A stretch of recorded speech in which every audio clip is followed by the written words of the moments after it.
Hola chicos y chicas, ¿qué tal? ¿Todo bien? Sean bienvenidos a más una clase de español. Yo soy Daniel, maestro de la língua espanhola. Vamos a estudar. Olá galerinha do Pré-ENEM, legal, tudo bem?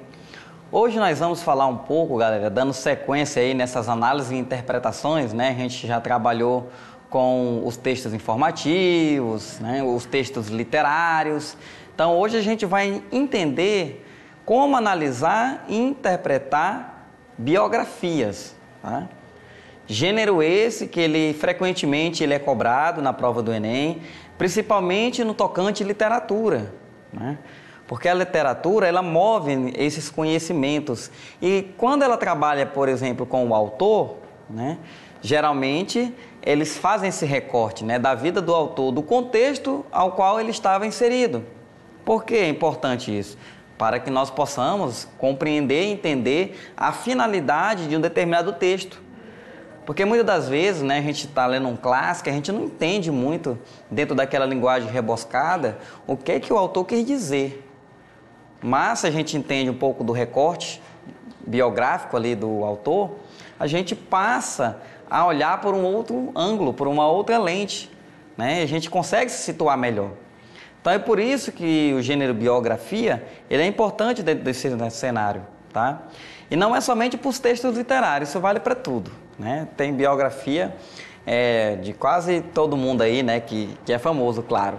Nós, se quisermos termos uma biografia, temos que fazer a nossa própria, né, a nossa autobiografia, que também é outro gênero aí similar à biografia.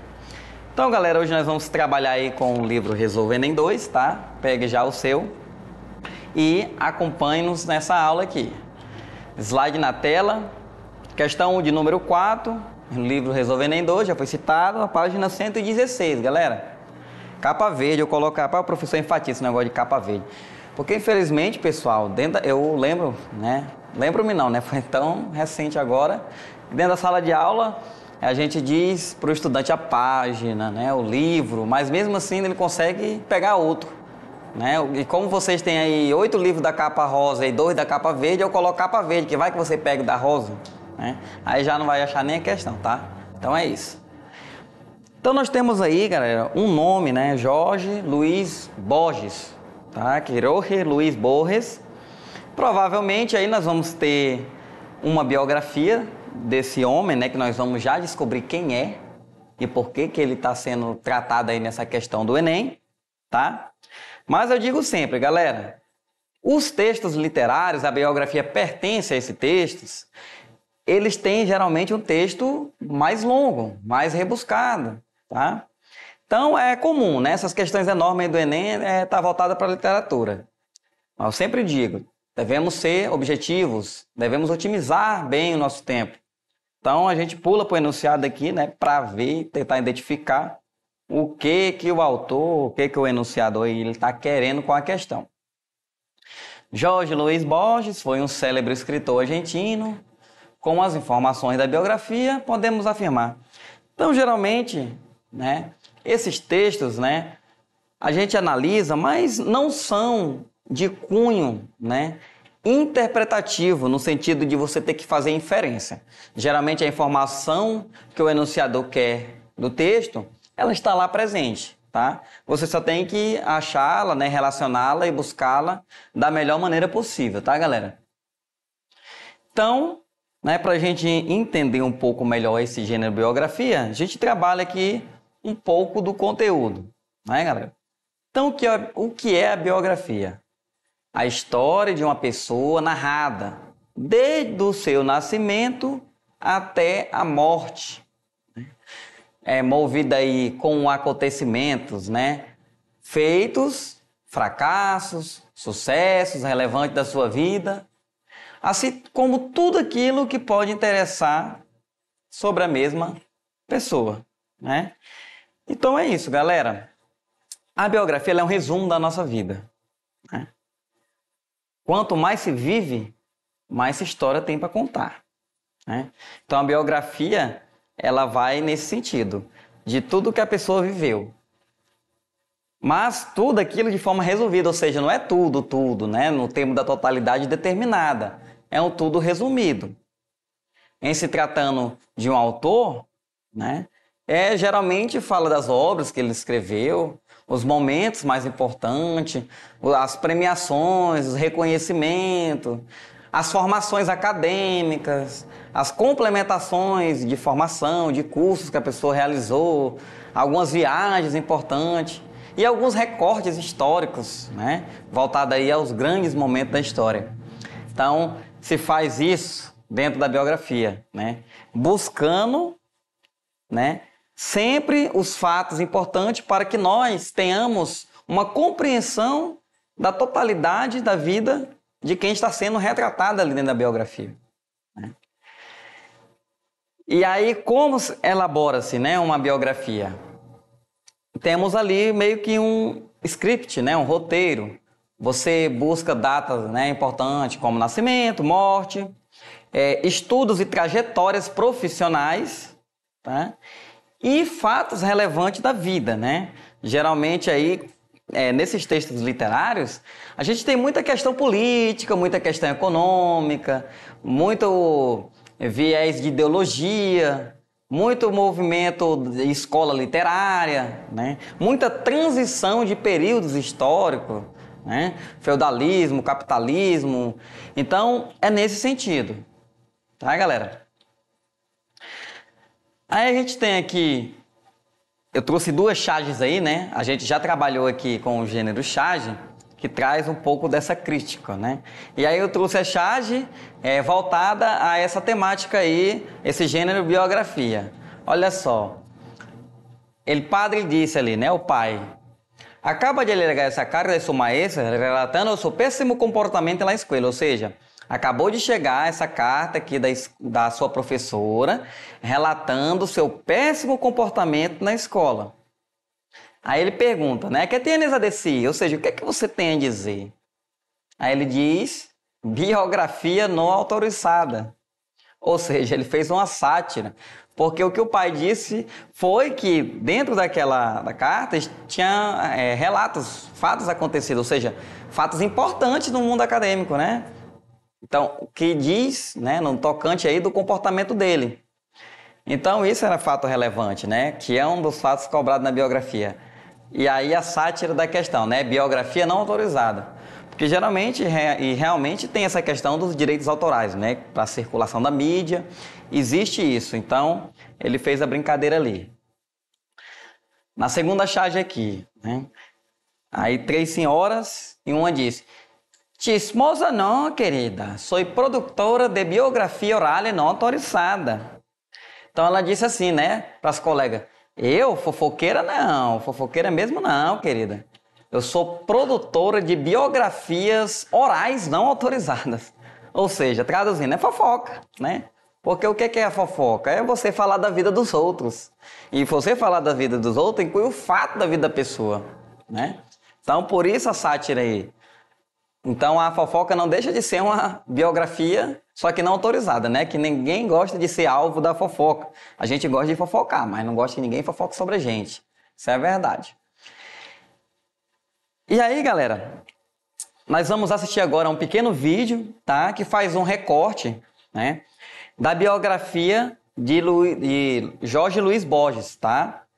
A gente tem no texto, a gente vai voltar ao texto, claro, mas é importante também que vejamos outros meios, né, outros gêneros de circulação de certas biografias.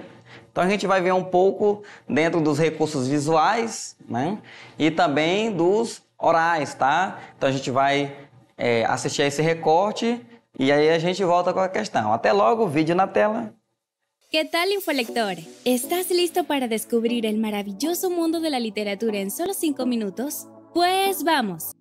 Jorge Luis Borges fue uno de los escritores de habla hispana más influyentes del siglo XX. Muchos lo consideraron un gran maestro, un hombre sabio que se dedicó con fervor a la lectura y la escritura. En estos 5 minutos haremos honor a su legado en un recorrido a través de su atípica y singular vida. Jorge Luis Borges nació en Buenos Aires, Argentina, el 24 de agosto de 1899 en el seno de una familia de linaje heroico. Su bisabuelo fue prócer en la Guerra de Independencia y su abuelo un militar de alto rango que también ocupó un importante lugar en la vida pública. Fue su padre quien rompió la tradición dedicándose a la enseñanza de la psicología y el inglés. Esto dio a Borges la posibilidad de aprender el inglés desde muy pequeño, ya que los libros que leyó en su infancia salieron de la biblioteca de su padre. Era un lector voraz. A la edad de 6 años manifestó su interés por ser escritor y escribió una fábula inspirada en un fragmento de Don Quijote de la Mancha, la cual tituló La víscera fatal. Luego, entre los 12 y 13 años, tradujo la obra El príncipe feliz de Oscar Wilde. Durante la Primera Guerra Mundial, él y su familia estuvieron en varios países de Europa, hasta que finalmente se pudieron residenciar en Ginebra, mientras el conflicto bélico se desarrollaba. Para ese entonces, ya Borges era un adolescente. Continuaba siendo un lector ferviente, esta vez de los narradores y poetas franceses como Victor Hugo, Baudelaire y Rimbaud. Por ese entonces, en 1919, aprendió alemán por su cuenta para poder leer la obra de Schopenhauer en su idioma original. En 1921 regresó a Buenos Aires, donde fundaría la revista Prismas y se convertiría en pionero del movimiento literario ultraísta, que pretendía la renovación de la literatura para que alcanzara su máximo nivel. En 1923 publica su primer libro Fervor de Buenos Aires y le siguieron otros más de poesía y ensayo, aunque no obtuvieron el reconocimiento esperado. En los años 30 comienza a producir crítica literaria, cuentos y a traducir activamente, obteniendo más fama en el medio. También obtuvo un trabajo como bibliotecario. En 1941 concursó para el Premio Nacional de Literatura, pero no ganó. Este fracaso parecía presagiar lo que ocurriría solo unos años después. En 1944, Borges, su madre y hermana se opusieron al gobierno de Juan Domingo Perón, siendo ellas retenidas y él separado de su cargo como bibliotecario. A pesar de la persecución y la sacudida política, esto no le impidió continuar su trabajo creativo. Por esa época publicó Ficciones y El Aleph, 2 libros que le darían un lugar importante en la historia de la literatura. En 1950 fue nombrado presidente de la Sociedad Argentina de Escritores, debido quizás a que esta institución se oponía al gobierno de Perón. Sin embargo, Borges siempre se consideró ajeno a la política, solo se manifestaba cuando el poder caía en manos de lo que para él era la barbarie.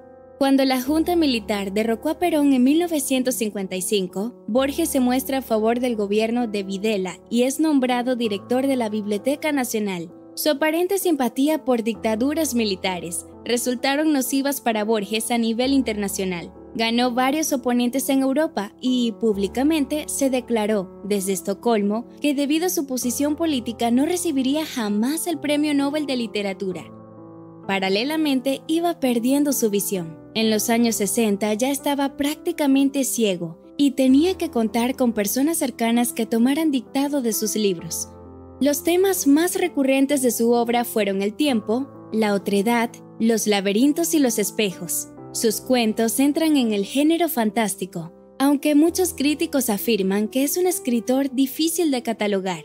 En entrevistas decía que leer y escribir era lo que lo hacía más feliz. También aseguraba que no leía autores de su época, porque no entendía bien el mundo en ese momento. Por eso prefería los clásicos. Curiosamente, se casó por primera vez cuando estaba en sus tardíos 60 y su segundo matrimonio lo consolidó siendo octogenario. Su vida culminó en Ginebra en el año 1986 a causa del cáncer hepático y un enfisema pulmonar. Sin duda, Borges es un autor de talla mundial cuya obra todos deberíamos leer alguna vez. Sus libros se adentran en profundas reflexiones filosóficas y están escritos con un estilo magistral. No te pierdas sus cuentos y poemas. Podría convertirse en uno de tus escritores favoritos.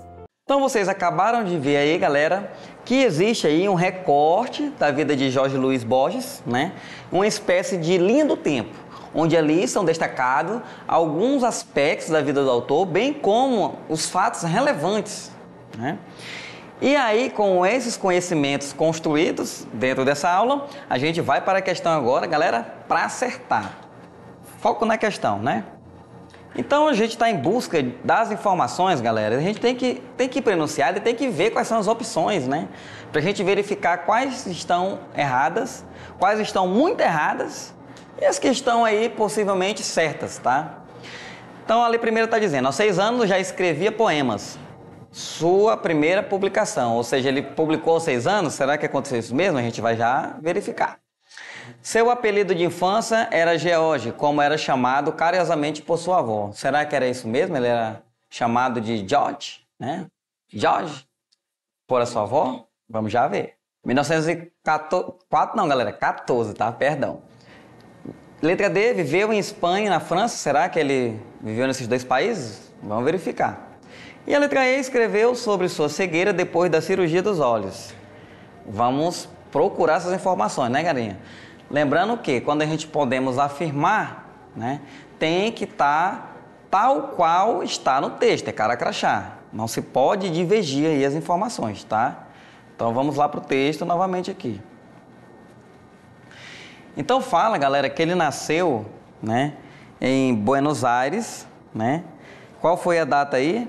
24, né, de agosto de 1889, né, galera? 89 não, galera, 99. Perdão. E aí vai contando ali a trajetória, né? Dizer que ele foi bilíngue, né? Que ele, na sua infância, a sua avó já falava inglês, né? Ela falava inglês. Aí observe que aparece primeiramente ali o termo Jorge, né? Que a gente viu lá nas alternativas, que seu apelido de infância era Jorge, carinhosamente. Mas ali não fala em apelido, né? Não fala em apelido, não tem apolo ali a palavra. Ela o chamava de George em inglês, mas não diz que era o apelido dele, né? Então, observe que a questão, às vezes, ela brinca com a gente, né, galera? Então, dizer que ele era chamado carinhosamente de George e que esse era o seu apelido da infância, eu estou indo além do texto, estou fazendo interpretações, eu estou fazendo inferências. Na biografia, não, a gente tem que procurar tal qual está no texto, tá? Então, essa letra B não pode ser a nossa alternativa correta aí. Vamos verificar as outras, né, galera? Aí vai falando ali, ó. Ele tinha 6 anos quando disse a seu pai que queria ser escritor, né? Então, galera, com 6 anos ele revelou o seu interesse em ser escritor, seu sonho, seu projeto de vida. Alternativa A, olha o que ela nos diz aqui, alternativa A. Que ele aos 6 anos já escrevia poema, já fazia publicação. Não, galera, ele apenas revelou uma intencionalidade. Então não pode ser nem a letra A e nem a letra B de bola, tá? Vamos continuar achando quem tá errado aqui, né? Porque tá errado. Aí vai falando. Ele dizia, né, queria ser escritor. Aí, em 1910 apareceu sua primeira publicação, ou seja, né, não tinha nada a ver aí com os 6 anos de idade. Aí ele vai falando, né, as publicações ali, né, ele traduziu o livro Príncipe Feliz, né, depois ele, observe lá, né, em 1914, o ano ali, né, ele, Padre de Borges, se rubilou. Então observem, disse que o pai de Borges se aposentou devido à cegueira e não ele, né? A nossa letra C, o que é que ela diz? Por isso que eu digo, cuidado, galera. Em 1914 se aposentou devido à sua cegueira, mas isso aí está se referindo a Borges. E o texto não fala isso de Borges. Quem se aposentou devido à cegueira foi o pai de Borges, tá? Então cuidado. Agora vamos, né? A gente já eliminou 3 aqui. Só tem 2 opções agora. Então vamos continuar lendo para... Observa, galera, que nesse tipo de questão, ó, eu nem terminei de ler a primeira parte, eu já consegui excluir 3 opções aí, né? Então, muitas das vezes, a gente nem precisa ler tudo para poder acertar a questão. É só a gente ler com cautela, né? Com cuidado e analisando bem as informações, não deixando passar nenhuma palavra, tá? Aí, né, o pai dele se aposentou, aí teve uma temporada, aí olha lá, a família passou uma temporada na Europa, né, devido às guerras, né, devido à Primeira Guerra Mundial. Esse é o contexto de Primeira Guerra Mundial. Então, observe lá, dizendo no final aí dessa primeira parte. Viveu na Espanha 1919 a 1921, né? Aí vamos para a questão, para a alternativa D, galera. Observe no texto. Viveu na Espanha. E o que é que o texto aí nos diz, né? Ao enunciado, perdão. Viveu na Espanha e França. Então, a França, galerinha, não está inserida dentro do texto. Ele viveu somente na Espanha. Então, essa alternativa ela está parcialmente correta. Mas o França torna ela incorreta, porque ele não viveu na França, ele viveu na Espanha. Observaram aí, galerinha, como é importante a gente ler atento, né? Então, só restou a letra E, né? Por exclusão, já consegui identificar que a letra E é a alternativa correta. Mas qual parte do texto que está dizendo isso, né? Que ele escreveu sobre sua cegueira depois da cirurgia nos olhos. Então, a gente vai lá no texto e vai verificar. Galera, já está na parte final, né? Ele vai falando lá que ele teve uma cegueira, né? E por causa dessa cegueira, em vez de ele parar de escrever, ele continuou escrevendo mais ainda. Então, suas melhores obras vieram quando ele estava cego. Porque ele tinha uma melhor percepção da realidade, do mundo, ele ficou mais sensível, né? Então, a parte final do texto, ela nos diz que ele escreveu, né? Após escrever várias obras, estando cego, ele resolveu escrever também sobre a sua cegueira. Então, não há dúvidas que a nossa alternativa correta é a letra E. Então é isso, galera. Parabéns para quem acertou. Não esqueçam sempre de acessar aqui as nossas plataformas. Adiós!